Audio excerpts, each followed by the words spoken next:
ওয়ালাইকুম আসসালাম ওয়া রাহমাতুল্লাহি ওয়া বারাকাতুহু। সবাই ভালো আছেন? জি আলহামদুলিল্লাহ, আমিও ভালো আছি। সবাই ক্লাস করা শিখছেন? জি মাশাআল্লাহ।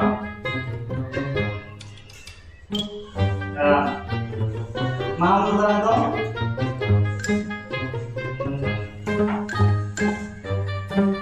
পড়া শিখছেন আপনি? জি মাশাআল্লাহ। তাহলে আপনি বলেন তো যে ইসলামের ভিত্তি কয়টি? ইসলামের ভিত্তি পাঁচটি।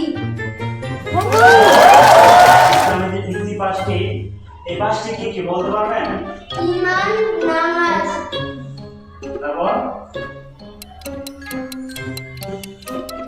বলতেছেন না কেন? কালকে মাথা ব্যথা ছিল, পড়তে পারি নাই। মাথা ব্যথা ছিল তাই পড়তে পারেন নাই? এরকম কথা বললেন? মানে আপনাদের বুঝে শেষ নেই তাই তো? আচ্ছা বসেন। মাথা ব্যথা ছিল। আচ্ছা আরেকজন দাঁড়াও তো। বলছি পড়াশোনা নাই তো না? আচ্ছা পড়া দাও। দাও।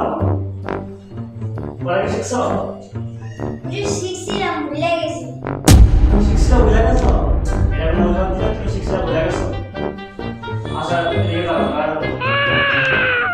আচ্ছা হাসান দাঁড়াও। দেখছো হাসান কিন্তু বড় হাসি করে দাঁড়াই গেল, দেখছো? সবাইকে কিন্তু হাসানের মতো বলতে হবে। জি আচ্ছা হাসান বলো তো ইসলামের ভিত্তি কয়টি কি কি? শিখছিলাম ভুলে গেছি। মাত্র ভুলে গেল? তোমার নামে কিন্তু প্রশ্ন ছিল।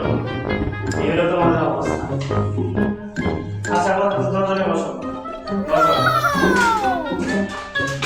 আমাদের ভিডিও থেকে যে মেসেজ হচ্ছে ছাত্ররা ক্লাসে যেগুলো অজুহাত দিয়ে থাকে এই অজুহাত নিয়ে আমরা একটা ভিডিও বানানোর চেষ্টা করেছি। তো সম্মানিত দর্শকবৃন্দ, আপনারা আমাদের লাইক কমেন্ট শেয়ার এবং ফলো দিয়ে আমাদের পাশে থাকবেন।